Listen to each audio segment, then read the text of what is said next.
Hola, muy buenos días a todos. Mi nombre es Mario Fernández, soy el presentador de este nuevo podcast, tercer podcast de esta edición de podcast que estamos haciendo, que es nuestro quinto aniversario.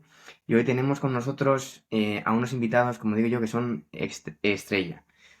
Nos conocemos desde hace tiempo gracias a Lanzadera, la aceleradora de Juan Roch, el dueño de Mercadona. Y si algo que nos unió es nuestro amor y nuestra pasión por el mundo energético y hoy nos van a contar un poco su experiencia desde una doble vertiente. Por un lado, la parte de el emprendimiento y por qué en este sector de la energía, de las energías renovables y de la sostenibilidad. Y luego, por otro lado, qué les movió a emprender, qué les motivó y cómo están viviendo ese proceso, ¿no? Un proceso que viene siguiendo unas curvas alcistas y bajistas según se mueve el mercado. Estamos viendo recientemente cómo los precios de la energía cada vez son más baratos y hemos visto también cómo hace escasos 24 meses vivíamos una situación muy tensa en precios y nos contarán también brevemente cómo esto puede afectar a sus negocios, ¿vale? El objetivo aquí está en que nos cuenten sus experiencias, sus aprendizajes y también que nos expliquen cómo la tecnología puede aportar muchísimo valor al sector de la energía y por qué la digitalización es una realidad que viene a mejorar los procesos y las operaciones en los negocios en los que cada uno de ellos opera, ¿vale? No quiero quitarles protagonismo porque ellos son los protagonistas en el día de hoy, así que brevemente les voy a ir dando paso para que se presenten, ¿vale? El primero en presentarse va a ser Ander de Zenit Solar. Ander, bienvenido. Muchas Cuéntanos un poquito quién es Ander, Muy bien. qué hace Bueno, Zenit. muchas gracias, Mario, por la invitación de partida.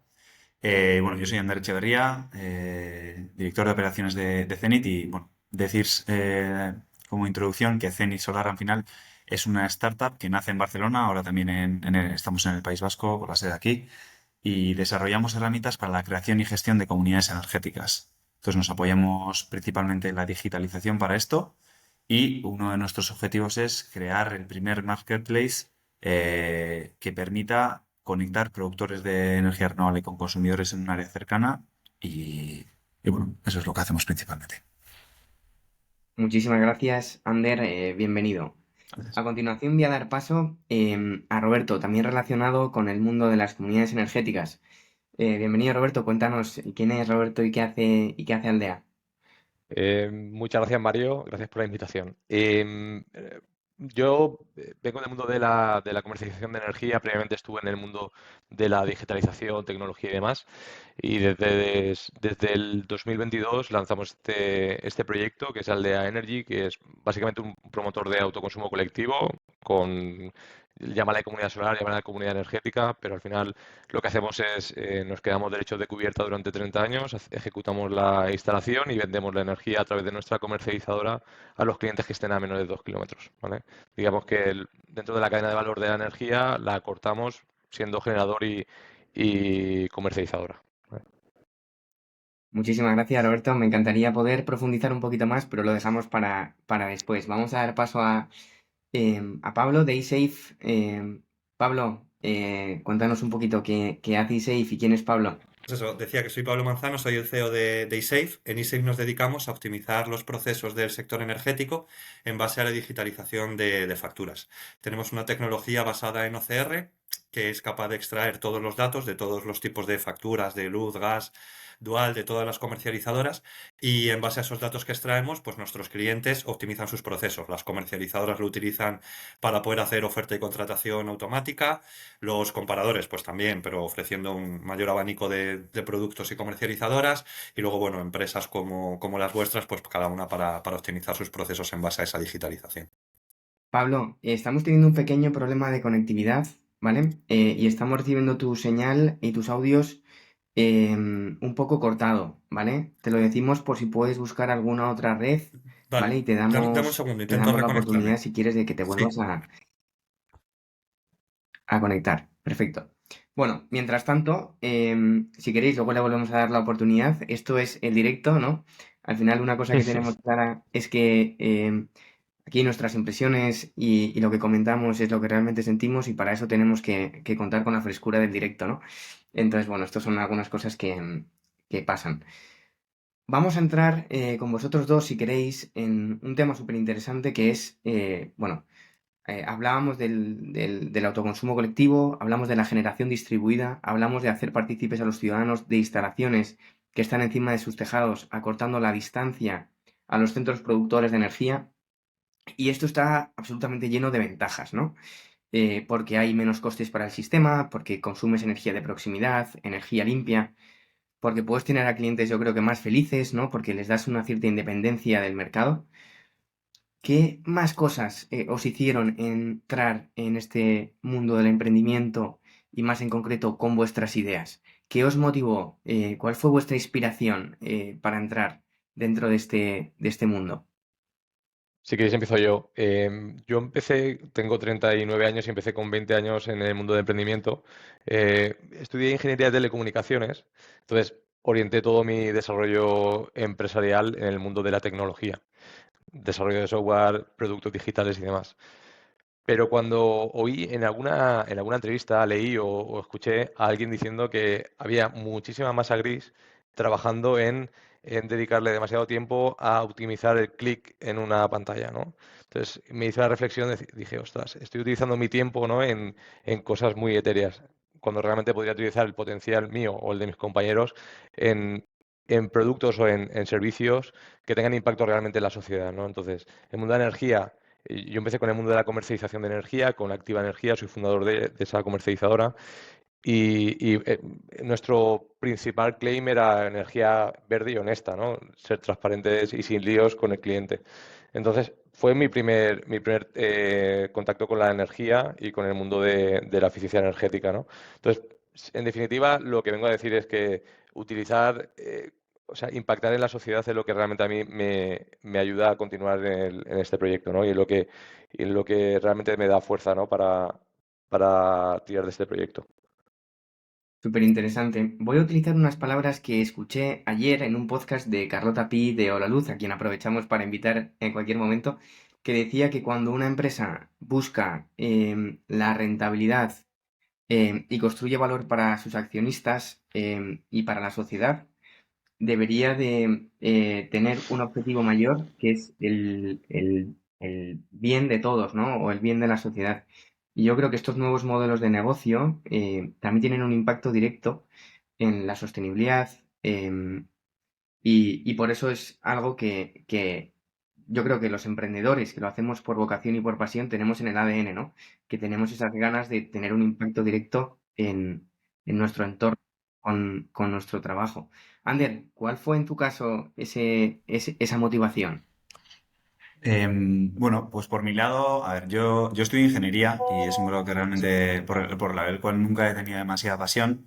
Entonces, cuando estaba haciendo la carrera, yo pensé que de alguna forma, bueno, mi padre siempre me trasladaba también que el trabajo es un espacio de creación, ¿no? Y sobre todo de impacto. Entonces, pensé, desde la ingeniería, ¿qué ámbito puedo utilizar, ¿no? Y en aquella época, pues eh, surgió el tema de las energías renovables, ¿no? Y yo pensaba que era algo, ya llevaba un tiempo evidentemente, pero no tenía la fuerza que tenía hoy en día, y yo pensé que de alguna forma que la técnica y el impacto de alguna forma se unían en este campo, ¿no? Evidentemente esto ha ido cambiando y durante unos años estuve en el sector de las energías renovables, pero después cambié, tuve un proyecto de emprendimiento también biotecnológico a raíz de un tema familiar y al final, hace 2, 3 años, estaba en la Universidad de Mondragón como profesor en emprendimiento, en Lane, a través de una cooperativa Tace Baez.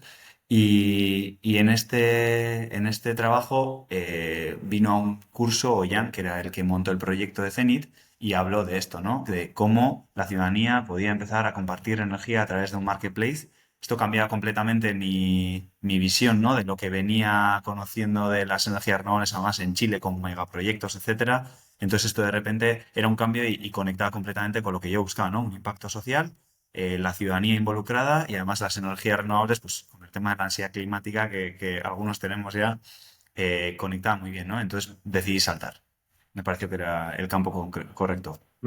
Me parece brutal ese doble impacto, ¿no? Primero ese impacto en la vida de los jóvenes, ¿no? Con un profesor como tú, que seguro que les inspirabas y les dabas un montón de buenas referencias, pero cómo te pasas también al lado oscuro del emprendimiento, queriendo ser tú mismo, ¿no? La persona que lleva a cabo el proyecto.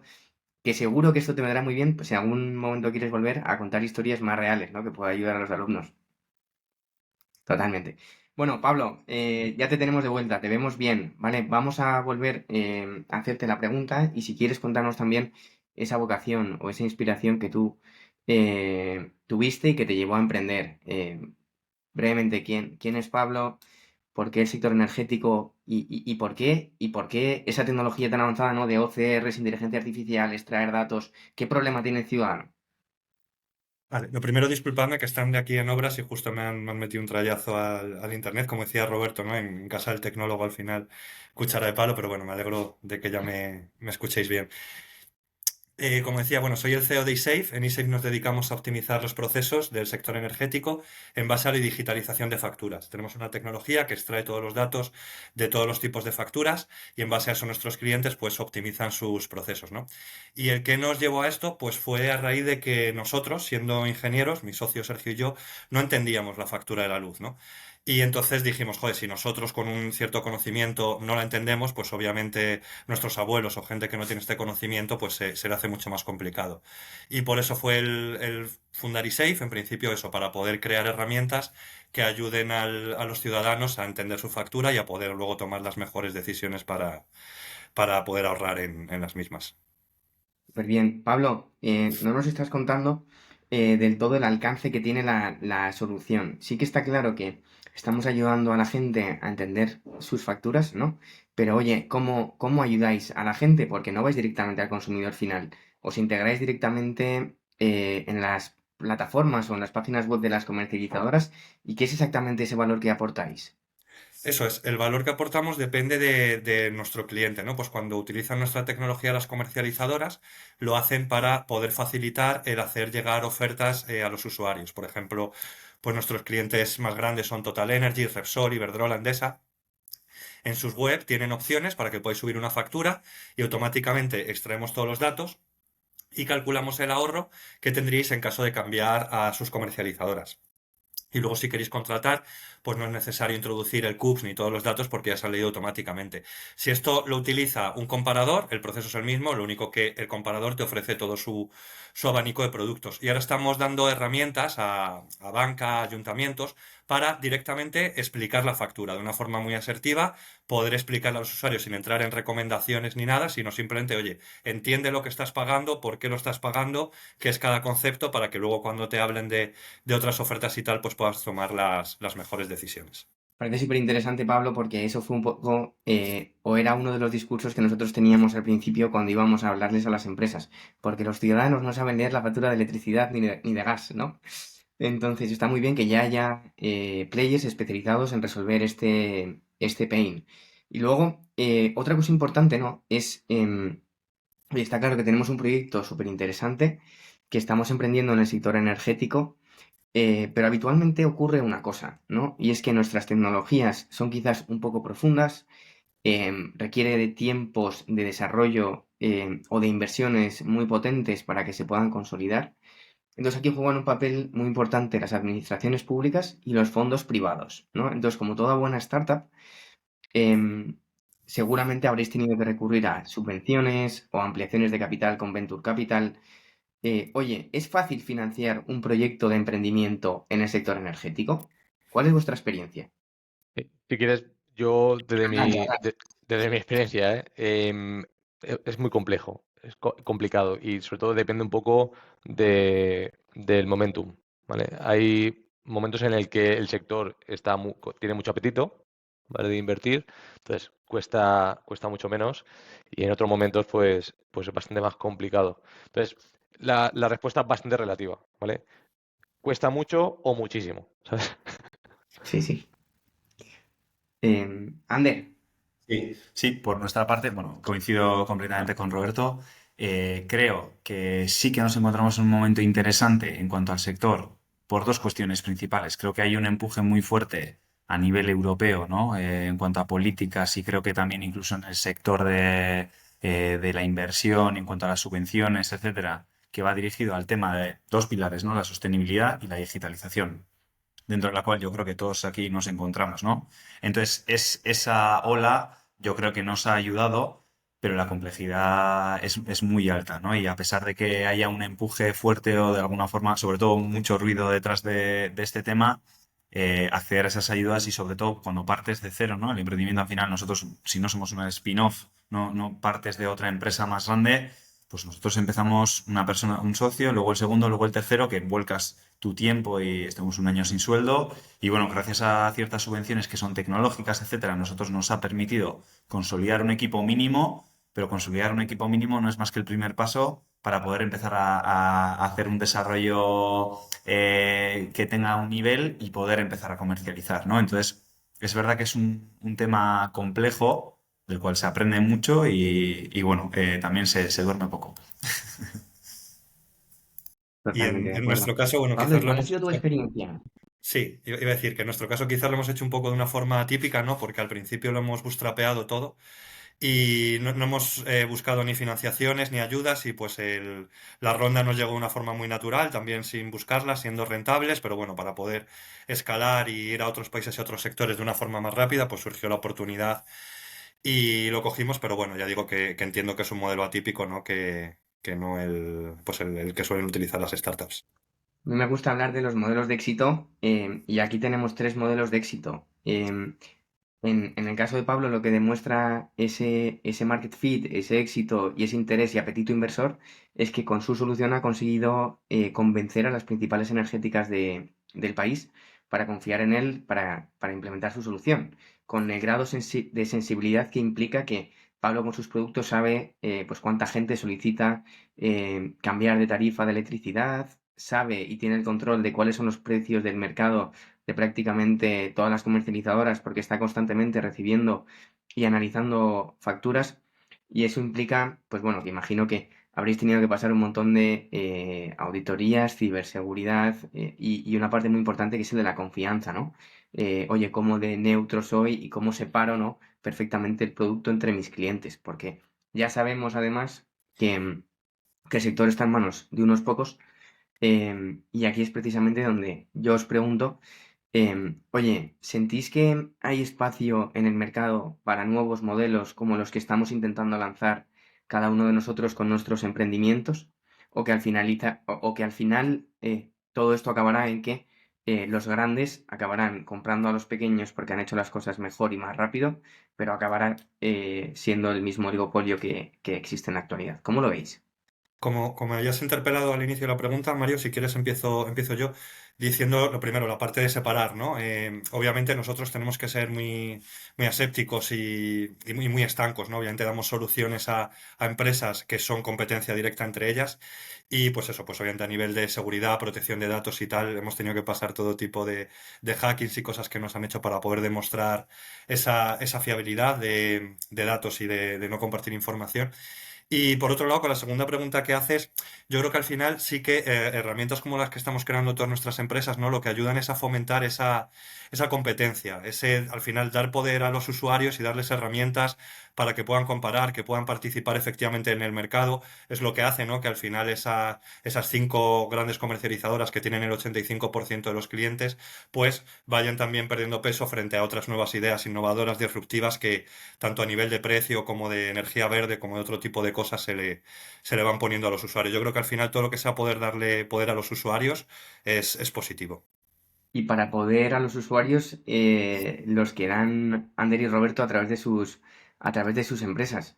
Contadnos vosotros cómo veis esta parte, cómo de fácil o difícil es crearse un espacio en un entorno tan competido por dinosaurios. Vale, sí. Bueno, Roberto, no sé si de parte entro No, Ander, primero. Ander. Sí, sí. Vale. Igual respondido porque estaba dando vueltas a lo que habías dicho. Yo creo que tiene que ser un mix. ¿Por qué? Creo que la transición energética implica o viene ligado a un cambio de paradigma y lo tenemos que entender así. Entonces, hay unos factores muy interesantes y muy importantes de cara a cómo nos vamos a organizar en el futuro y qué tipo de sociedad tenemos que tener que responda a las necesidades también que tiene el planeta como tal. Y creo que la transición energética tiene que venir también y responder correctamente a eso. Entonces, los grandes jugadores tienen que estar involucrados sencillamente por el hecho de que ya están ahí y ya tienen un papel predominante y muy importante en el mundo energético. Entonces, creo que tienen que participar y que ellos entren en el juego de las energías renovables, que entren también en dinámicas en las que la ciudadanía participa de otra forma y de forma más activa en la descentralización y en el sector energético, se tiene que contemplar. La cuestión es cómo. Y ahí creo que jugamos un papel muy importante los actores más pequeños, las startups y los nuevos modelos de negocio que se están creando. Creo que entre todos tenemos que ir transitando también hacia modelos en los que la ciudadanía tiene un papel más predominante. Y ya lo digo, creo que no va a ocurrir, y es esto sin que los grandes estén, pero también sin que otro tipo de actores entremos. Porque si solo se da con los modelos y la forma en la que se ha dado hasta ahora, con pocos jugadores, creo que no es real creer que la ciudadanía va a poder entrar realmente a la sociedad, va a poder participar de una forma real, ¿no? Sí, o sea, mi visión es muy parecida. Es muy interesante que la Unión Europea, con su compromiso, actúe como catalizador de este tipo de actuaciones, pero sin duda tiene que haber un interés o un incentivo por parte del capital que haga que fomente este tipo de desarrollos. Y luego estamos en un sector que históricamente genera procesos de concentración. Entonces, has hablado antes de si va a haber, le vamos a quitar la hegemonía a este tipo de empresas. Francamente, ojalá, ¿no? Pero complicado lo veo, ¿no? Complicado lo veo porque, por ejemplo, en el sector en el que yo me muevo se requiere de muchísimo capital para invertir y muy pocas empresas tienen ese capital como para poder fomentarlo de forma abierta o correr ese riesgo, ¿no? Entonces, lo veo complicado. Ojalá, pero lo veo complicado. Muy buenas respuestas. Mientras hablabais, me venía continuamente a la cabeza una idea, ¿no? Y es, vale, por un lado tenemos la competencia, que eso complica y dificulta mucho los emprendimientos, ¿no? Saber contra quién competimos. Ujú. Pero luego, por otro lado, hay una competencia que no se ve, que se siente, con la que nos tenemos que topar continuamente, que es la de la legislación, la de los procesos, la de los trámites administrativos, la de conseguir llevar a cabo los acuerdos, los trámites con la distribuidora, que muchas veces esto es más competencia que los propios competidores, porque retrasan los tiempos, los usuarios se nos caen, te preguntan qué pasa. ¿Cuál ha sido vuestra experiencia con vuestros proyectos y cómo estamos avanzando administrativamente hablando a medida que tenemos más conocimiento? En nuestro caso, y de primera mano, la administración pública ha hecho, parece, ¿no? O sea, la lógica dice que la distribuidora y comercializadora, que en el caso de que son los mismos, pues entran en conflicto de intereses y pueden actuar como lobo cuidando a rebaño, ¿no? En este caso, en nuestro caso, lo que ha sucedido es que la administración pública ha sido el mayor stopper, ¿vale? Sobre todo en industria. Ander, en tu caso, ¿cómo ha evolucionado? Yo, ¿Vosotros tenéis, no sé, alguna historia? Bueno, en el ámbito público, yo mencionaría dos puntos, ¿no? Por un lado, las administraciones públicas en el tema más cercano, ¿no? Los ayuntamientos, que creo que sí han sido unas entidades que en el ámbito de las comunidades energéticas sí que considero que están sirviendo como un elemento de bisagra y que están impulsando no solo comunicativamente, y además que creo que han de coger un papel más predominante. Es interesante, pero ahí te puedes encontrar siempre cierta lentitud en los procesos, etcétera, y evidentemente actúan a otros ritmos, ¿no? que el ámbito privado. Y por otro lado está la parte legislativa, ¿no? Que en el tema de las comunidades energéticas, etcétera, que aún ni siquiera la legislación de la Comisión Europea todavía no tenemos aquí del todo establecido, ¿no? Cómo va a ser una comunidad energética y todavía se está desarrollando. Entonces, sí que siento unas bases, pero que sí que se agradecería, por ejemplo, que tuviese otra celeridad y se impulsase, ¿no? De una forma clara. Pero ya te digo, los ritmos tal vez no son los mismos que los del mercado y por eso siempre muchas veces estamos intentando encontrar como fórmulas para ir desarrollando cuestiones cuando legislativamente todavía faltan cuestiones, ¿no? Como es, por ejemplo, el gestor del autoconsumo. Se habla mucho del gestor del autoconsumo con figura, pero todavía no hay una definición clara. Entonces, nosotros tenemos que empezar a inventarnos y en los proyectos intentar a desarrollar lo que sería una figura del gestor del autoconsumo sin que realmente tengamos una claridad todavía de cómo se va a establecer legislativamente, ¿no? Y es ese equilibrio de cómo hacer si todavía no está una definición pues, clara, ¿no? Pablo, te voy a introducir, porque estaba yo pensando, digo, ¿esto cómo le afectará a Pablo, no? Pero evidentemente todo lo que tiene que ver con las políticas y con la regulación impacta directamente, mismamente con todos los cambios regulatorios con respecto al IVA que hemos tenido. Oye, ¿cómo trabajan tus equipos? Porque esto es una incertidumbre máxima. Hoy 5, mañana 10, pasado 21. Sí, justo. A nosotros no nos afecta tanto, por suerte, a nivel administrativo, ¿no? Este tipo de trabas o impedimentos que se encuentran en otras empresas. De hecho, nosotros lo que intentamos es ayudar a solventar esas trabas, ¿no? Pues, por ejemplo, sabéis ahora con el cambio que ha habido para el acceso a Datadis, pues, por ejemplo, varias empresas están utilizando nuestra tecnología, además de para lo que lo utilizaban antes, para que subiendo directamente una factura ya se ve como el consentimiento que te da el usuario para ese acceso, ¿no? Con todos los datos que leemos. Y respecto a lo segundo que preguntas, pues al final es nuestra labor estar en la vanguardia del mercado para cada vez que aparece un nuevo concepto, como en su momento fue el tope de gas o ahora que en las facturas aparece la potencia máxima demandada del último año o lo que dices de los cambios de IVA o impuestos, ¿no? Pues estar siempre a la vanguardia para saber cómo está funcionando el mercado y poder hacer esas adaptaciones. Por ejemplo, las comparativas que hacen nuestros clientes con nuestra tecnología, si subes una factura de hace un par de meses que tenía otro IVA, pues nosotros recalculamos para que la oferta sea totalmente transparente teniendo el IVA que hay en vigor. Así que nada, eso, estar a la vanguardia del mercado para que las soluciones que damos también lo estén. Están a la vanguardia, que incluso la CNMC creo que confió en vosotros, Pablo, para construir el comparador de tarifas que hay, que es público, ¿no? No, no tanto para el comparador, de hecho estuvimos viendo con ellos la opción de que el comparador tirara de nuestra tecnología, pero bueno, los trámites con los organismos públicos ya sabéis que no son especialmente fácil. Lo que hicieron con nosotros fue el entiende tu factura, una herramienta que sacaron, pues daban la opción al usuario de que subiera una factura y entonces nosotros con todos los datos que analizábamos, luego se los explicábamos a los usuarios. Luego la CNMC ha optado por otro mecanismo y nosotros esta solución, ya que era de nuestra propiedad, es la que estamos viendo con ayuntamientos, con banca, para poder, pues eso, ayudar a los usuarios a entender la factura sin más allá de recomendaciones. Súper interesante. Oye, voy a retomar un poco algunas ideas muy importantes para seguir al siguiente tema, ¿vale? O sea, hemos estado hablando de cómo tenemos que competir con grandes dinosaurios, cómo tenemos que agilizar los procesos con las administraciones públicas, cómo tenemos que convencer a la ciudadanía y darle herramientas para que forme parte activa de esta transición energética. Estamos viendo también cómo creamos herramientas digitales o podemos crear herramientas digitales.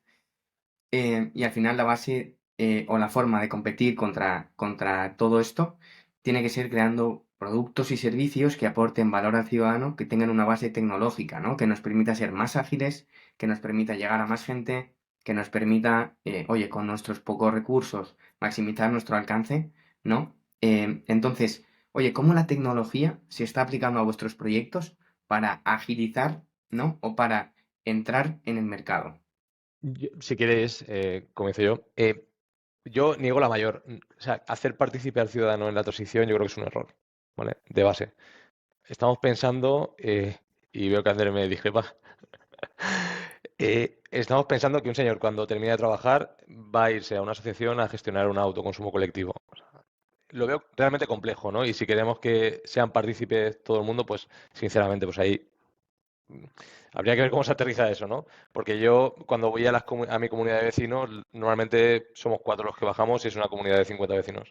O sea, lo veo realmente complejo. Entonces, dar ese peso al ciudadano, a ver, como filosofía está muy bien, pero luego las cosas se tienen que aterrizar, ¿vale?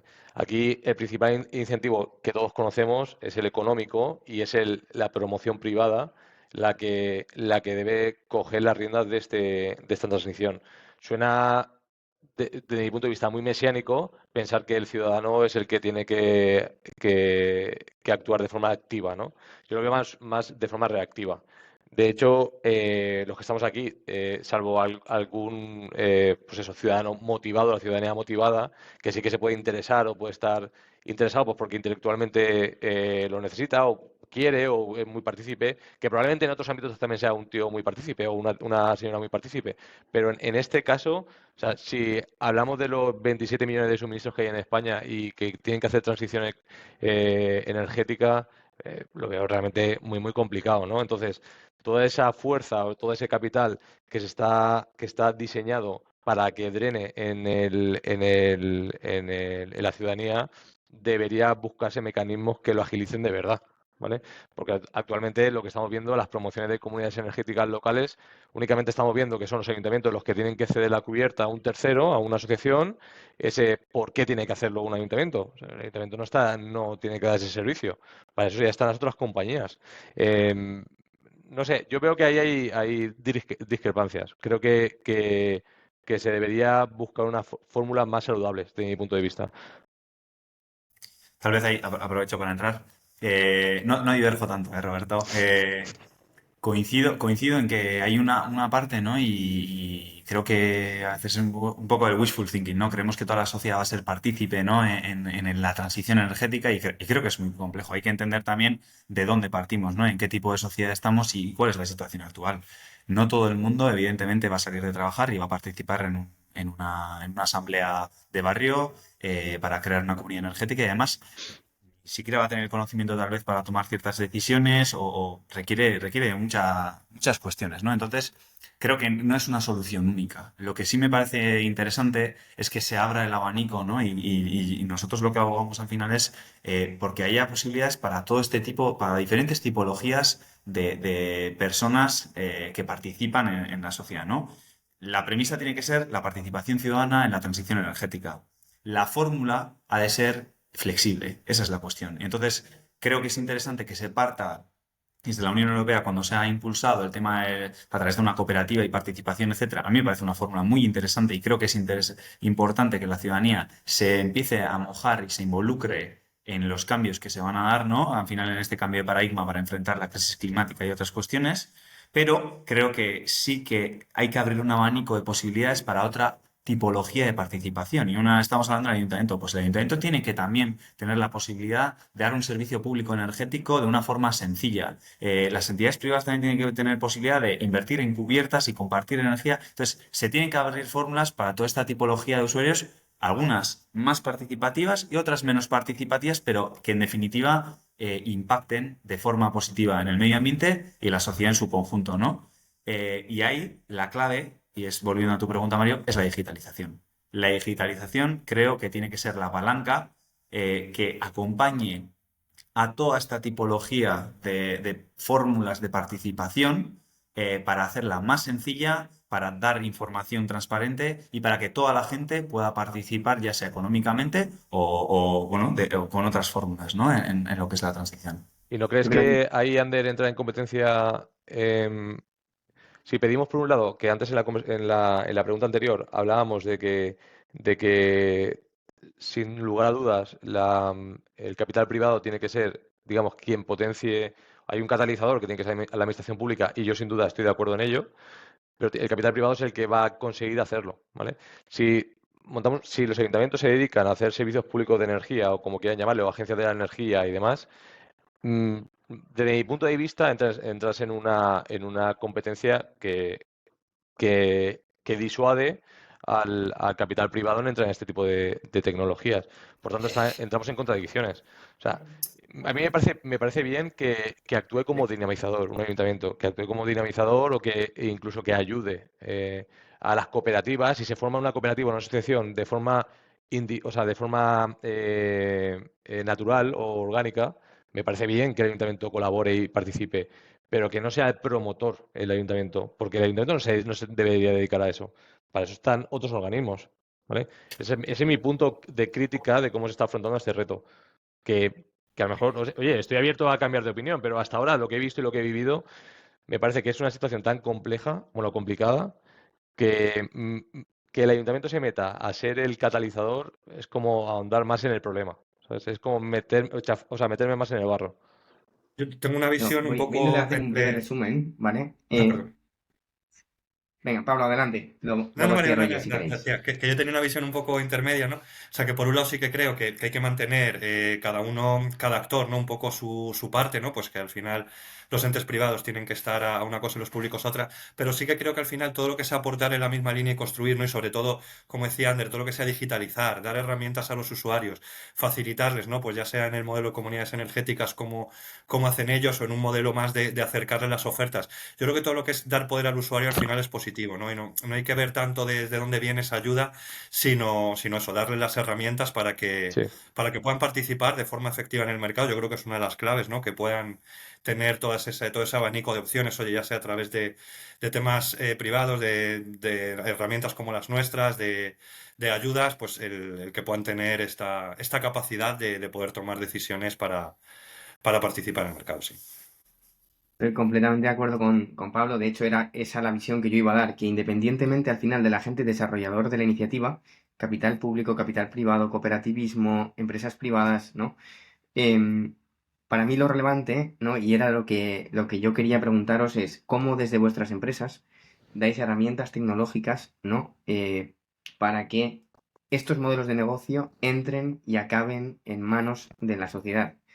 Em, ya sea un ciudadano, ya sea un ayuntamiento o ya sea una industria, porque los tres perfiles pueden formar parte de un autoconsumo colectivo, ¿no? Oye, ¿cómo hacemos desde inicio para, oye, pues mismamente, oye, preparar una reunión con una comunidad de vecinos donde haya que hacer unas votaciones, recibir la información, hacer un dimensionamiento de la instalación fotovoltaica, ir al ayuntamiento a estudiar sus consumos, que pasen esas facturas a través de la herramienta de Pablo para ver qué oportunidades hay? No lo sé. Para mí es, oye, cómo la tecnología realmente os está ayudando, ¿vale? Independientemente de quién lance esa iniciativa, pública, privada. ¿Empiezo yo? Nosotros, como somos una comercializadora, es evidente que si no tuviéramos tecnología sería inviable mantener una comercialización, porque son muchísimas facturas, muchísimos ficheros con lecturas que tenemos que sincronizar y trazar remesas. Entonces, para nosotros es necesario, ¿no? Luego, si encima le metes una capa de comunidad solar, ¿no? Donde es un servicio que se está prestando al usuario, tienes que hacer lectura o submetering con tu propio contador, ¿no? Ver las discrepancias que tienes con generación, lanzar a la factura la generación, el coeficiente de reparto que tienes de suministro. Y luego, aún así, tienes que darle información, bueno, más allá le tienes que dar información de ese beneficio que le estás aportando al cliente, donde tenga pues esa visibilidad, ¿no? De lo que está generando la energía y que genere ese sentimiento de participación dentro de la comunidad solar, ¿vale? Entonces, si no fuera gracias a la tecnología, nosotros no podríamos trabajar. O sea, al final yo siempre digo que vendemos tomates, compramos tomate y vendemos con un margen, pero no podríamos hacerlo si no fuera por la tecnología. Al final tiene que haber un sistema muy robusto que nos acompañe. Igual voy a seguir un poco, Roberto. Nosotros, ¿cómo o sea, cómo creemos que la tecnología acompaña aquí? Justamente la fórmula que estaba hablando antes de diferentes tipos de participación, creo que viene ligada a una combinación de una solución tecnológica y innovaciones en términos de modelo de negocio. Combinando estas dos, consigues realmente, por un lado, si consigues una solución técnica que es ampliamente utilizada por los diferentes actores, desde una comunidad energética o hasta la distribuidora, una comercializadora, ya estás abarcando bastante, ¿no? Todos tienen una herramienta común que facilita y además lo que nosotros queremos hacer a través de la tecnología es, por un lado, acelerar todos esos procesos que actualmente son complejos. En una asamblea de barrio en la que tienen que montar una comunidad energética, muchas veces hay gente que no llega ahí, solamente porque no va a participar ahí. Pero si a través de la tecnología tú facilitas que haya otro punto a través del cual la gente puede mostrar interés para conectarse, estás abriendo una puerta a la gente que no hubiese participado en esa reunión, ¿no? O que no participa en esa reunión. Entonces, ya la tecnología sirve para llegar a más personas y luego detrás, pues toda la agilización de otro tipo de procesos que la operativa, pues tienen un coste, complicaciones, etcétera, cuestiones de eficiencia también en un reparto energético, por ejemplo, hacerlo más eficiente aún para que la inversión sea más interesante. Todo eso son fórmulas ya que democratizan este tipo de soluciones, ¿no? Y luego, en cuanto a modelo de negocio, hay que crear otras vías también de participación. Estamos hablando de una cooperativa que invierte todo el mundo. Oye, ¿por qué no? Voy a ver otras fórmulas. Tenemos unos ejemplos de unos que invierten en una instalación y venden la energía. Pues también es bienvenida. Todo tiene que estar dentro de esta partida para que la transición realmente se acelere. Pero no hay que olvidar la participación, también el tema de la pobreza energética. Entonces, todo eso hay que abordarlo y para mí ahí, por ejemplo, las entidades públicas también tienen un papel muy importante. Entonces, bueno, es esa combinación de modelo de negocio y tecnología, pero sin las dos no es posible hacerlo. Está claro. Pablo, Totalmente Pablo, totalmente de acuerdo. Bueno, sí, nosotros como empresa tecnológica que somos, que voy a decir en este apartado, no justo lo que hacemos es eso, el crear tecnología para poder ayudar, ya sea a lo que vais haciendo cada una de las empresas, ¿no? Con vuestros fines tan loables, pues eso, el poder ayudar, ya sea los que comercializáis directamente energía, poder hacer llegar esas ofertas fácilmente a los usuarios. Ahora, por ejemplo, con Ander estamos empezando a colaborar, pues ellos para que el estudio que hacen, pues también lo pueden hacer en base a la lectura automática de facturas, ¿no? Entonces, obviamente, nosotros en el fondo es una pata que no deja de ser pequeña, que es solo para la parte por ahora de digitalizar las facturas para poder hacer llegar esas ofertas, esos cálculos de solar, pues cualquier tipo de análisis que haya que hacer, pero bueno, obviamente todo lo que es tecnología para poder ayudar, ya sea a empresas o usuarios, es obviamente, vivimos ahora en la era de la digitalización y yo creo que todo este tipo de iniciativas y de palancas que podemos hacer para ayudar, nosotros encantados de poner nuestro granito de arena. No sé si estás en Estás mute, silenciado, Mario, o Mario. yo te estoy... Ah, vale.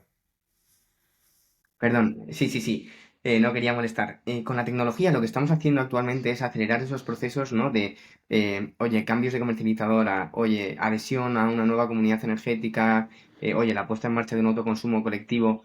Pero esto es actual, ¿no? Esto es algo que nos preocupa en los últimos meses, que estamos ahora mismo en plena etapa de expansión y de lanzamiento de estos nuevos modelos de negocio. Pero mi pregunta es, oye, ¿y en 5 años? ¿Y en 10 años? ¿Cómo se van a transformar nuestras compañías? Porque una vez que esos autoconsumos ya estén funcionando, habrá unos ciudadanos adheridos a una instalación, habrá unos repartos energéticos, unos coeficientes de reparto. Queremos que el ciudadano vea lo que se está produciendo, lo que se está consumiendo. Queremos que la empresa sea capaz de quizás cambiar sus ciclos productivos para adaptarse a esos momentos de máxima producción, que eso es lo que se le denomina flexibilidad de la demanda. ¿Cómo veis vosotros esa tecnología en 5 años, en 10 años? ¿Qué estaremos haciendo? ¿En qué estaremos pensando? Si quieres empiezo yo. Creo que hay dos factores en el ámbito del autoconsumo colectivo. Dos factores. Uno es la entrada del almacenamiento. Yo creo que vendrá y que será rentable. Lo que proporcionará mayor independencia al usuario, ¿vale? O mayor eficiencia, ¿no? En el match de oferta y demanda. Y, y luego el cambio, ¿no? El cambio de estos coeficientes dinámicos que nos han vendido, ¿no? Que no deja de ser algo estático, ¿no? Durante las horas marcadas en el contrato de reparto, cambiará y será un mercado mucho más flexible, ¿no? Donde entrará toda la generación, donde entrará toda la oferta y donde habrán tres actores, que será realmente un generador, un consumidor y en medio estará el prosumidor, ¿no? Alguien que ha invertido y a la vez es usuario de esa comunidad energética, ¿no? Yo creo que ahí es hacia donde vamos. Ander, ¿cómo Sí, vamos a evolucionar el modelo de Zenit Solar? Me parece que es una pregunta compleja, sobre todo porque es que el ámbito energético está cambiando tanto y la velocidad es tal que es muy difícil saberlo, ¿no? Pero dejado esto de lado, ¿cómo creo? Siempre digo en la empresa que cosas que estamos haciendo ahora dentro de 3 años probablemente no, que cobramos ahora dentro de 3 años, 5 años, no las cobraremos, sino que cambiará drásticamente el tema, ¿no? Yo me imagino un poco este ámbito, pues muchas veces. Bueno, con el tema de las comunidades energéticas, siempre pienso que la gente, al igual que hoy en día entra en una comercializadora, que probablemente muchas personas entrarán en temas de comunidades energéticas a través de una comercializadora, creo que se van a abrir muchísimas líneas de nuevos negocios ligadas, pues antes mencionar el almacenamiento, ¿no? Entonces la flexibilidad de la demanda, la agregación de la demanda va a jugar un papel súper importante. España creo que va a ser un estado que va a invertir, bueno, está invirtiendo muchísimo en energías renovables. Vamos a generar en unas horas concretas mucha energía y hasta que la interconexión con Francia, por ejemplo, no se solucione, tenemos que encontrar fórmulas para aprovechar esa energía y aquí creo que entra esa participación de las comunidades energéticas, por ejemplo, bancos de almacenamiento que compran y venden energía en unos momentos concretos. Entonces, se están abriendo muchas posibilidades a los diferentes actores Y bueno, ya centrándome un poco en las comunidades energéticas, creo que el tema de la movilidad eléctrica también va a cobrar mucha importancia. Y yo me imagino el tema como cuando yo entro a una comercializadora, a una comunidad energética, voy a recibir diferentes servicios, voy a poder escoger X servicios que van a ser compartidos, ¿no? Y que van a estar todos alrededor del ámbito energético. Entonces, sí veo claramente un empoderamiento del ciudadano y veo que va a tener al menos más opciones en sus manos para cubrir diferentes necesidades. Yo creo que queda todavía Pablo, ¿qué tecnologías bastante. nos vas a estar aportando? Sí, yo creo que queda. Disculpad porque voy con un pelín de delay, por eso a veces me piso con Mario. Yo creo que todavía queda No hay bastante problema. camino que recorrer, ¿no? Nosotros, el modelo de negocio que tenemos por ahora, de aquí a varios años, todavía tiene bastante peso la parte de digitalización. Mientras haya usuarios que les hacen hacer acciones manuales, mientras te llame un call center y te diga que buscas en la factura y le digas precios de kilovatio para poder hacerte una oferta, o que luego tengas que ponerte a mirar el CUPS y picarte todos los datos. Y luego también, con la buena posición que hemos tenido entrando en estas energéticas tan potentes, nos estamos dando cuenta de que en ellas mismas hay todavía muchísimas cosas que hacer, ¿no? Cantidad de documentos que todavía se tratan de una forma manual, pues eso, son empresas gigantes, y hay una falta de digitalización muy grande. Entonces, en esa parte todavía tenemos que recorrer bastante camino. Y luego, por otro lado, pues apoyándonos en las nuevas tecnologías que van saliendo, ¿no? Pues el poder seguir optimizando los procesos. Por ejemplo, ahora nuestra tecnología en parte de los usuarios la utilizan en call centers, ¿no? Pues para facilitar su labor. Pues un paso dentro de unos años será que ese call center, pues que tenga que ser más residual, pues porque pueda, con reconocimiento natural del lenguaje o con cualquier cosa, pues pueda haber máquinas que directamente en cualquier sitio te puedan vender energía ellas mismas, todo automatizado. Así que creo que queda un largo y bonito camino todavía que recorrer. Súper camino por recorrer. Y ahora voy a ponerme en un punto de vista un poco más negativo, ¿no?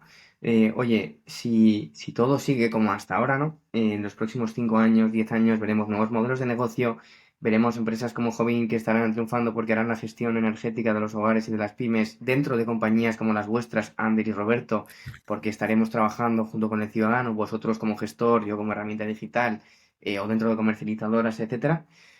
Pero ahora imaginemos oye, por cosas como lo que estamos viviendo actualmente, ¿no? Precios energéticos cero, que hacen que la rentabilidad de las instalaciones fotovoltaicas se nos vayan al infinito, y que la recuperación de la inversión sea larga, ¿no? Al final esto puede tener causa en una burbuja, o puede tener causa en un sistema energético marginalista que no se adapta a los tiempos actuales. Oye, ¿cómo vamos a enfrentarnos? ¿Cuáles son nuestras verdaderas ventajas? ¿Dónde está el poder de la resiliencia de las empresas? Oye, en este escenario tan, no sé, negativo en el que, oye, el boom de las renovables deja de ser boom y se convierte a lo mejor en una pequeña catástrofe con residuo, yo qué sé, en este escenario, ¿cómo veríamos nuestras empresas? ¿Qué tendríamos que hacer o qué haríamos?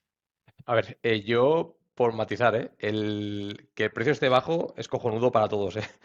Para mí no es un, o sea, creo que el discurso este derrotista no tiene sentido. Al revés, es mucho más peligroso y más pernicioso el mercado que teníamos en el 2023, o sea, en enero del 2023 o 2022, que fue un carajal, ¿vale? Donde, vamos, nos limita la vida realmente, ¿no? Y donde no so- en don- a nivel industrial no somos nada competitivos, ¿vale? O sea, perdemos o sea, pasando este matiz, también un, digamos que me gustaría entrar en detalle cuando hablamos de mercado a precio cero, ¿no? O a un precio muy bajo, ¿no? Ese es el precio mayorista, pero el precio mayorista ni de lejos es un precio bajo, ¿vale? Hemos visto precios a 0 euros donde en punta estábamos hablando de 120 euros megavatio, ¿vale? Entonces, claro, a ver, lo que percibe el ciudadano no es un precio, no va a percibir que ha bajado abruptamente la energía. O sea, va a tener un suelo en el que siempre va a vivir, ¿vale? Que se pueda modificar en una 6.1, se puedan modificar esos peajes para reducirlos, para aprovechar este tirón y ser más competitivos a nivel industrial. Previsiblemente puede ser, no lo sé. Esto ya es una decisión que es estratégica y es estatal. En el caso de una de baja tensión, lo veo complicado que bajen los peajes. Recordemos que en 2021, no sé si fue el 15 de junio de 2021, antes de la subida de precios, los peajes y cargos estaban no sé si estaban 110 o 130 euros megavatio, más precio de mercado. Entonces, a ver, las políticas y toda la actualización de redes la va a tener que pagar, aquí sí que la va a tener que pagar los suministros eléctricos. Y eso se paga con potencia y con peajes. No hay más. Yo igual, se habla mucho, ¿no? Ahora de este tema de, claro, llegamos y sobre todo se publicita mucho en los periódicos, ¿no? La energía está en cero o incluso negativo, estamos leyendo, entonces Sí, sí. se genera un ruido alrededor de ese tema, ¿no? Que para mí hace que perdamos un poco el foco. O sea, creo que tenemos que dejar la mirada, primero hay que entender el potencial que hay, por ejemplo, a nivel de España en cuanto a la solar, eólica, en cuanto a las energías renovables, la capacidad que tenemos de generar y todo ese impacto que tiene, ¿no? Hablamos de competitividad de empresas, hablamos de bienestar social, hablamos de una sociedad que cada vez va a electrificarse más, ¿no? Estamos al final electrificando diferentes sectores que puede ser buenísimo. Al final, si aumentamos, cuando hablamos de la demanda, ¿no? Puede aumentar para que ciertas cosas las podamos cubrir con renovables. Entonces, yo creo que la mirada tiene que ser esa, no poner un cortoplacismo de, no, es que el precio ahora está barato, entonces ya está, ¿no? Ya no hay que invertir. No, no. La mirada tiene que ser, es un recurso vital que necesitamos integrar y creo que al norte de Europa hay otra mirada, es yo tengo una cubierta e instalo al norte, que tienen muchísimo menos sol. Es de que decir, y aquí lo que tenemos que entender es al final que con una mirada estratégica a largo plazo es algo positivo para crear una sociedad que en todos los aspectos que hemos mencionado antes, desde el bienestar social hasta la competitividad empresarial, etcétera, tenemos que hacer una apuesta clara, ¿no? Entonces, las fórmulas para que ese incentivo económico en la inversión se den, evidentemente, hay que buscarlas y se van a dar. O sea, no se va a permitir al final que la transición se quede por el camino por una cuestión de que no tenga un incentivo económico. Pero creo que más allá, eso es un segundo punto. El primero que hay que enfocar es el foco en que esa transición se dé. Porque la problemática mayor, si la transición no se da, el problema no va a estar en lo económico, va a estar una problemática global que ya nos viene encima. Me Entonces, un gustaría hacer poco, una pregunta. Perdona, Mario, que rompa el guión, pero respecto a lo que es la independencia del propio individuo del suministro eléctrico, o sea, donde en otros países sí que vemos que el ciudadano sí que busca esa independencia, ¿no? Enseguida que, o sea, Taleb lo dice con el libro Antifrágil, ¿no? Intentar buscar siempre esa independencia, ¿no? Que nadie te pueda coartar, ¿no? ¿Por qué? O sea, ¿por qué aquí en España, por ejemplo, eso no está tan interiorizado? O sea, me resulta muy curioso, ¿no? Me resulta muy curioso. A pesar de que hay muchísima gente que es autónoma y que ve por sus propios medios, hay mucho cooperativismo y demás. En cambio, en el sector energético no existe. A pesar de que, por ejemplo, Francia es muchísimo más competitivo a nivel de precio de energía. ¿Sabéis por qué? ¿Tenéis alguna idea? Yo creo que esta pregunta que Yo lanza lo que Roberto es diría, para un debate en sí misma. Al final, yo creo que también como país tenemos una cantidad de recursos infinita. Yo en este tema no estoy en absoluto tan puesto como vosotros, pero bueno, creo que al final que por supuesto queda muchísimo camino y que pues por supuesto habrá intereses, ¿no? En por qué se potencian más unas cosas o menos en función de periodos y tal.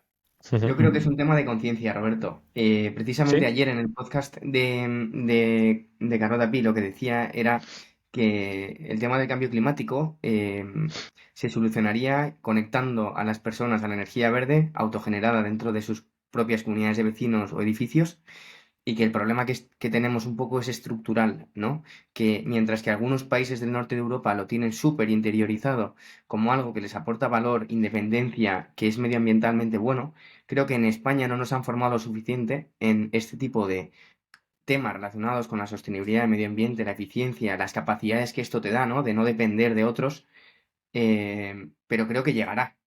Yo creo que en algún momento puede llegar. No sé si Ander quiere compartir algo con respecto a esto.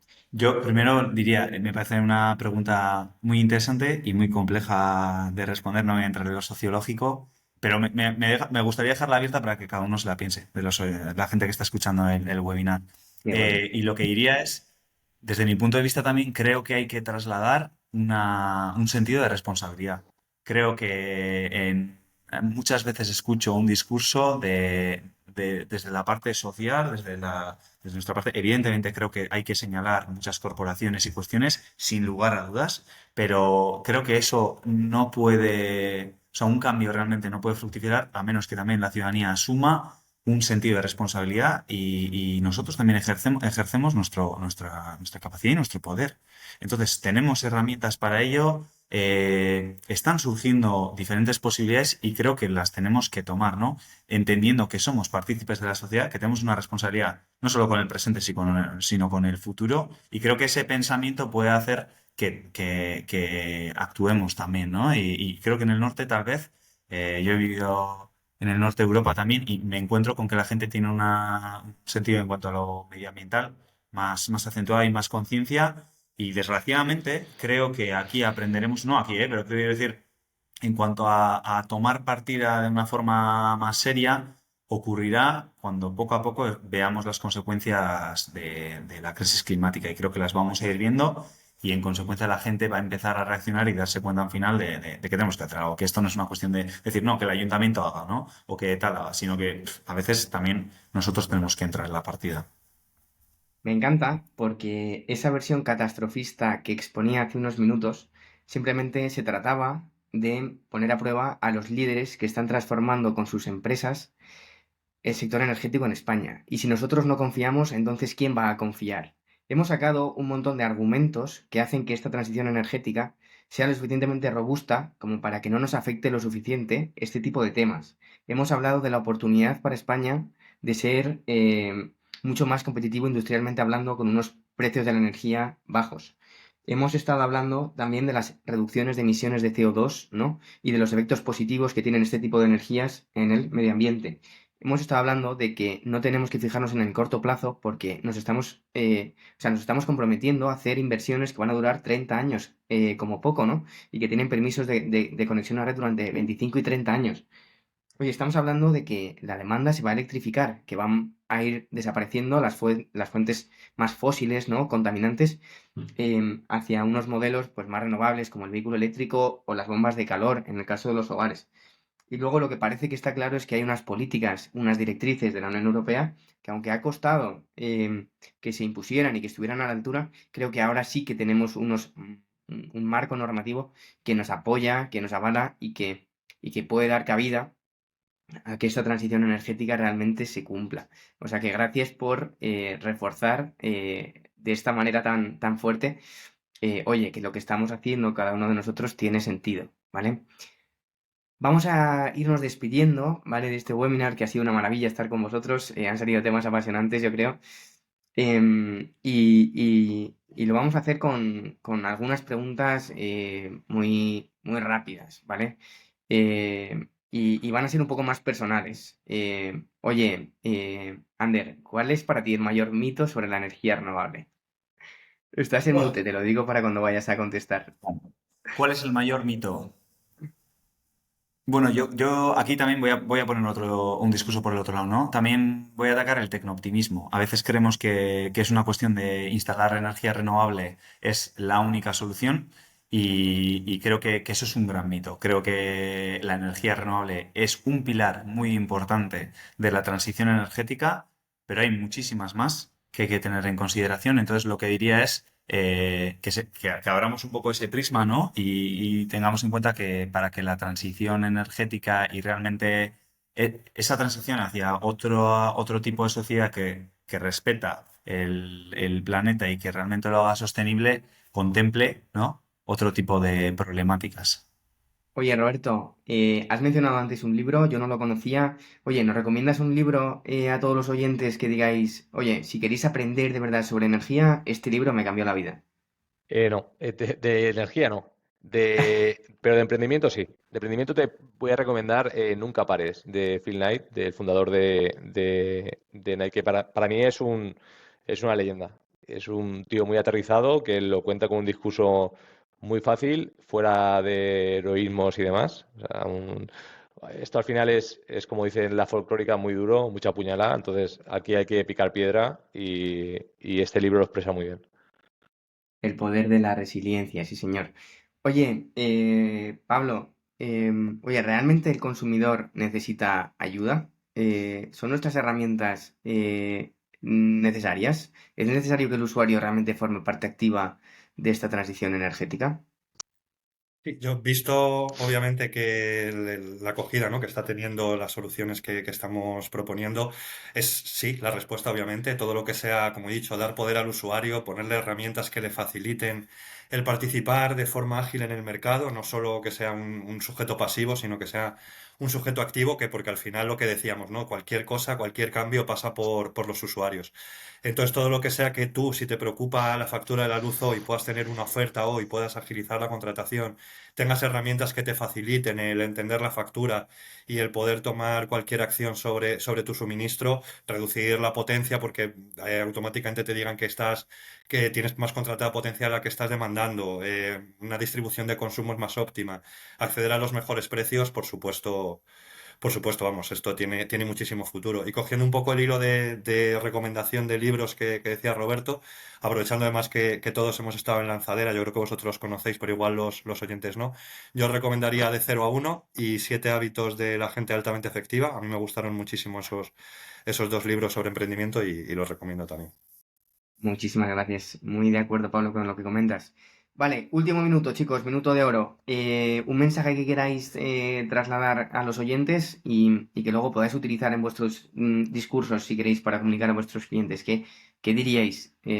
¿Cómo os veis? ¿Qué os hace fuertes? ¿Qué os motiva? Yo quería aprovechar mi minuto de oro para agradecerte este espacio del que nos has dedicado y también agradecer a Lanzadera, ¿no? Eh, los recursos que está altruistamente dando para que los emprendedores generen un ecosistema donde fluctúan este tipo de cosas, o sea, salen este tipo de cosas, ¿no? Que yo creo que hay a veces que como que pasa de largo, ¿no? Pero es que Lanzadera, al menos para el nivel emprendedor, ayuda muchísimo y le recomiendo a todo el mundo que pase por ahí. ¿Vale? Y luego, a nivel ya de aldea, nosotros al final queremos posicionarnos como referentes del sector de las comunidades solares desde el punto de vista más independiente privativo, ayudando en la transición y promoviéndolas, ayudando a que el ciudadano de forma reactiva tome la rienda sobre su consumo energético, dando soluciones, al final siendo una palanca que ayude en esta transición. ¿Vale? Así es como me vería yo, ¿no? A medio plazo. Fenomenal. Le pasamos el minuto a Pablo. Perfecto. Yo, por supuesto, sumarme también a los agradecimientos, tanto a ti, Mario, por permitirnos participar en esta experiencia tan interesante, como, por supuesto, también a Lanzadera. Para nosotros también fue un impulso bastante grande. De hecho, nos ayudó bastante a encontrar esta ronda que en realidad no buscamos, pero también nos ha venido muy bien para crecer. Y como minuto de oro, pues decir a toda la gente que nos esté viendo, animarles a que puedan digitalizar sus procesos. Nosotros, humildemente lo digo, somos los referentes en España haciendo esto. Todas las comparadores, CRMs grandes y pequeños que optimizan sus procesos lo hacen con nuestra tecnología, ¿no? Y lo mismo que decía una empresa que nos decía hace poco que ellos se iban a construir sus propios lectores. Por supuesto, quien quiera hacerlo, animarle. Es un camino muy duro, obviamente. Nosotros ahora somos 30 personas, estando pues haciendo todas las adaptaciones cada vez que aparece un nuevo actor, un nuevo cambio, un nuevo término. Entonces somos una empresa dedicada 100% a esto que permite al resto de empresas que os podéis dedicar a lo que hacéis cada una, teniendo la tranquilidad de que tenéis detrás la mejor tecnología, que podéis subir una foto doblada de Mario Energías y Mario monta mañana una comercializadora y la vamos a leer perfectamente porque nos dedicamos a eso. Así que nada, animaros a todos a que podéis concertar una demo para que hablemos sobre cómo os podemos ayudar a optimizar los procesos. Muchas gracias, Pablo. Me lo apunto lo de Mario Energías o Super Mario Energías, como sea. Ander, adelante con tu minuto. Bueno, por mi parte también agradecer evidentemente, Mario, ¿no? El espacio que has creado creo que es muy interesante, no solo para conocernos nosotros, sino para hacer ese trabajo, ¿no? De divulgación, en la que creo que también es y pedagogía que es importante. La lanzadera también, a nosotros nos ha impulsado. Y aprovechando el minuto de oro, yo quiero dar un mensaje también positivo, sencillamente al sector. O quiero animar sobre todo a la participación, lanzando un poco un mensaje a diferentes segmentos, ¿no? Primero a entidades públicas que también se mojen en esto y no tengan miedo al final de participar de una forma activa en el impulso de las comunidades energéticas. A empresas también, si nos está escuchando alguna, a que desde ese punto no solo económico, también desde responsabilidad de cara al futuro que participen, porque no solo se van a beneficiar ellas, sino que también van a hacer una contribución a la ciudadanía, a que se moje, pierda el miedo y entre a esta cuestión. Y a las empresas que estamos aquí también, a las pequeñas empresas que estamos en el sector, que estamos todos, creo que muchas veces me estoy encontrando con que el motivo es muy similar a que colaboremos, porque creo que todos tenemos que estar al final en este camino y creo que nos podemos ayudar mucho los unos a los otros. Y ya para cerrar, desde Zenit al final decir que nosotros creo que podemos servir como una herramienta muy útil para muchos actores pequeños que estamos aquí, desde empresas hasta pues, a promotoras de comunidades energéticas, como puede ser, creo que incluso Aldea Energy, pues al final a acelerar, ¿no? Todo esto de la creación y gestión de comunidades energéticas. Y eso es. Muchas gracias. Oye, muchísimas gracias por vuestro minuto de oro. Me voy a ir despidiendo, ¿vale? Pero no sin antes dar las gracias también a Lanzadera. Yo creo que al final todos necesitamos algún referente y para nuestro caso tenemos como referente a Juan Roch, el dueño de Mercadona, una de las empresas españolas que más éxito han conseguido por su calidad, por su excelencia y por ese modelo en el que combina pues las cinco fuerzas, ¿no? Que ayudan a que la economía, la empresa, el empleado, el proveedor y el capital convivan y se relacionen de una manera como armoniosa, ¿no? Entonces, gracias Juan Roch y gracias Lanzadera por, oye, hacer que las cosas pasen y por hacer también que emprendedores de esta talla se junten en espacios como este, ¿no? Oye, yo creo que todos necesitamos referentes, pero también necesitamos a compañeros de viaje con quien compartirlo, si no, no serviría de nada. Y por eso os agradezco, ¿no? Que hayáis querido participar, contar vuestra experiencia, compartir vuestro tiempo y que compartamos también ese espacio y ese amor y ese esfuerzo por revolucionar el sector energético, que yo creo que esto es lo que nos mueve a todos. Con lo cual, muchísimas gracias por haber aceptado la invitación, por haber participado y espero que tengáis muchísimo éxito en vuestros emprendimientos y que sigáis con las mismas ganas. Totalmente. Muchas gracias. Gracias a ti, Gracias. Mario.